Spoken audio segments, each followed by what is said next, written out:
throughout his storied career, it's been impressive to say the least. Jeremy Camp has achieved what most can only dream of. There's Grammy nominations, millions of albums sold, billions of streams, even radio hits, just to name a few. Through it all, though, Jeremy's faith remains steadfast, and he joins us now. Kia ora and good morning, Jeremy. Good morning. How you doing, my friend? We're good, brother. Yeah, we're good. We are well. When was the last time you got an intro like that, Jeremy? Well done, Stella. Thank you. When you kind of like felt pretty, I don't know, humbled, to tell you that.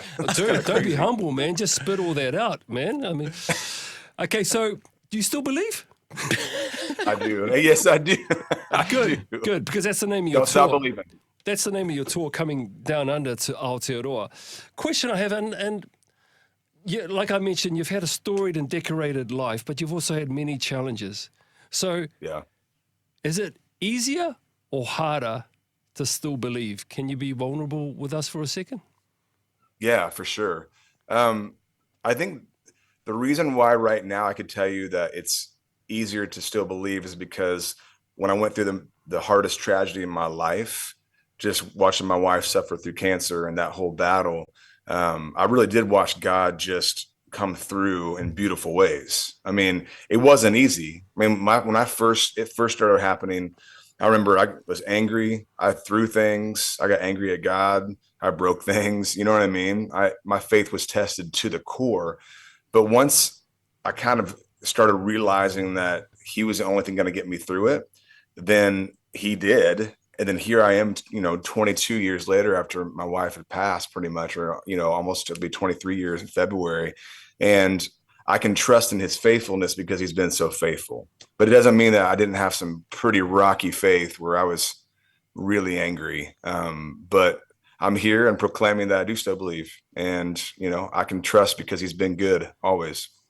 How much of the tour is kind of your story and in terms of like, you talking to the crowd, or kind of like, how do you share that? I mean, in amongst obviously the songs and stuff point to a lot of those things, but is it kind of like a chronological kind of experience, or is it more you just play the songs and let them speak for themselves, or are you sort of talking and preaching at the same time, or what can people kind of expect at the show?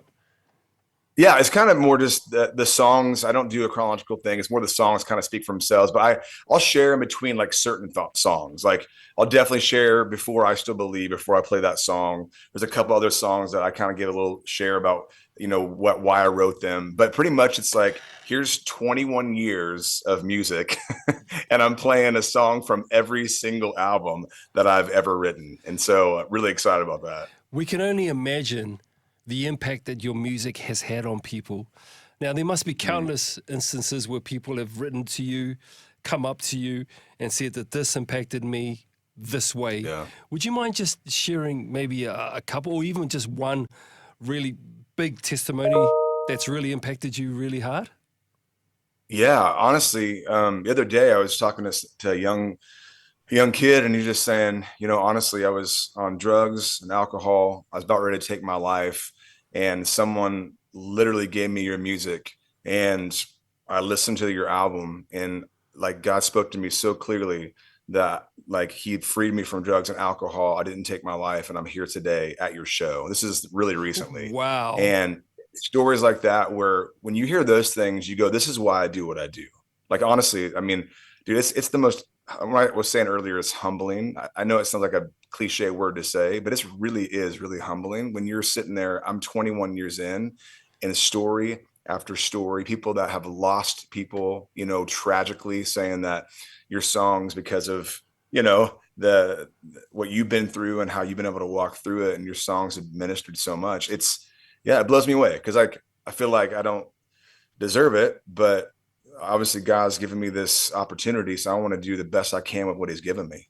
So Awesome, brother. Thank you. We're really looking forward to the tour. So if you want to get tickets, by the way, you need to get them before Friday, November 17th. If you're in Auckland and Wellington, Saturday, November 18th, if you want to head along. Can we expect any of your family to show up on stage? Because I was on your Instagram and you've been touring around with your brother. And then also your daughter has got an album out and you were recently singing with two of your kids at the K-Love Awards. So stop it, Jeremy. Talented family. Yeah. How cool is that seeing your daughter sort of following in your footsteps and getting her music out too?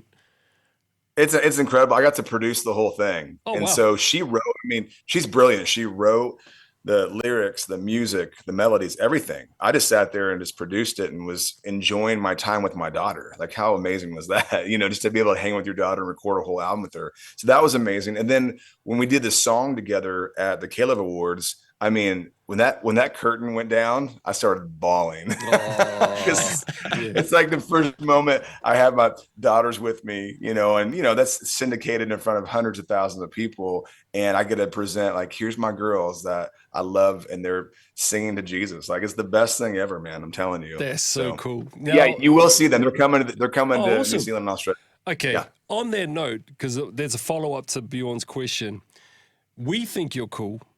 Hundreds of thousands of people think you're cool, but you're also a dad to young girls. Dad. When did you lose dad. your cool with your kids? When did that happen? I feel like it was about 3 years ago. Oh, really? Yeah. What happened? Can you Yeah. remember? How did you lose it? Yeah, no, it was like not lost my cool. They actually still think I'm cool, but they just said, Dad, you just, because I try to wear, they're like, try these clothes on. So they try to give me these super baggy clothes. Oh, that's good. And I look ridiculous. I'm not going to lie. And they were all like, Dad, you look so cool. I was like, no, I don't. I said, I refuse to wear any of these clothes. And so I didn't wear any of them. They were like, Dad, come on. And that's when I kind of felt like they were like, Dad, you're so uncool. Oh, that is true. There's that point where every man and dad as well, at a certain age, just locks in how they dress for the rest of their life. Like, they're like, these are my clothes. I wear this I think forever so. now. You and I found that spot. Yeah, I'm there. I'm already there. Are you there, Jeremy? Have you locked in your spot? I'm there. I've tried it a little bit. I said, can I maybe just push it a little bit and not like go over here to the very right hand side or whatever? And so I've pushed a little bit, but I'm kind of stuck with what I'm gonna wear. Even my hair, I'm like, I don't know what else to do with my hair. I'm like, oh, they're like, brush it over or grow it out. I'm like, I'm not growing my hair out. Hey, at least you got the privilege of still having the hair. I've already lost that journey and that battle myself, Jeremy, so good for you. One thing Salah asked me to ask you about, because he said he was too embarrassed, but he wanted to know, Get out. what's your skincare routine? Because you got some great skin there, and I notice you never have a beard, like, because, I mean, that face is so smooth. You obviously do, what is it, vitamin E? Are you a moisturizer kind of guy? Yeah. Are you I am, not sunblock in the gonna lie. morning? Yeah. Yes, I'm a moisturizer at night. There's like a night serum that I put on. A serum? I can tell, brother. I think There's some thin I'm just lizzy being going honest. on there too, eh? we're being real here, guys. Yeah, We're man, being let's be real. So, Let's be real. yeah. Well, Night serum, like I do a lot of collagen and vitamin C. Wow. All that kind of stuff. well, Oh, you're- you are into it. It's good. Thank you for asking that But I don't question do on my anything behalf. on my face. I don't do like injections Yeah, or stuff at all. yeah. I don't do that. Not well. You said It's all- not yet, Jeremy. It's all natural. You're a very on, attractive Bjorn. man. You're a very attractive man, and I feel comfortable in saying that. Hey, Yeah, that's totally fine. usually, we ask established artists and even people who've gone through your journey, the advice that you would give to people. I just want to stay on your family for a second. Yeah. Have your Yeah. daughters given you any advice? Yeah, they have. Go on, I've had man. my well, they just said, Dad, sometimes I hear you being negative about things. And when you're negative, it robs you of your joy. And I was like, ooh, because I've said that to my kids before too. But then they if they see it in me, they'll say the same thing. And so it's like it robs you of your joy. And I'm like, yeah, you're right. And so I love that they are coming into their own now and they have their own views and they love Jesus, which is awesome, which I'm so thankful for. But they're adults. My oldest daughter just turned 19 like a week ago. And then my other daughter's going to be 18 in April and my son's 12. So, I mean, we're at that age of like, all right, here we go. I hope I did a good job raising my kids. Outstanding. And so good Outstanding. that they now get to hold you accountable to the advice that you Oh, tried this to is give true. them. And my goodness, are they waiting to call you a hypocrite because they're like, you said this and you're not even doing it. And you're like, oh, but no, good point. And listen, I'm not kidding you. I say bring it on. Like, Yes, call good. me a hypocrite. I want to grow. I don't want to be like the same person I was. I want to move forward. You know what I mean? With my family, with my marriage, everything. So it's like, bring it on. That's awesome. All right, buddy, you're due to arrive in Auckland and perform in Wellington in November. What can people expect to see from the show? Yeah, I mean, it's literally, like I said, it's 21 years of songs. I mean, it's not going to be 170 songs that I've written, but it's a conglomeration of those songs. I'm gonna be sharing some stories, but it's it's a full rock show, and you'll have some rock, some pop, you'll have worship, some just storytelling, acoustic moments. You'll have kind of the whole gamut. So whatever you enjoy, you'll probably enjoy one part of the night. Fantastic. Well, we're looking forward to it. I will say, when Josh Havens from The Afters was in town, he popped into the Life FM studio and gave us a acoustic performance. So I don't know if you want to try and one up him or what when you're in town. But we'll leave that with you. I like that. Okay, we've got nothing on Friday, the 17th of November, so we'll lock that in. All right, I like that.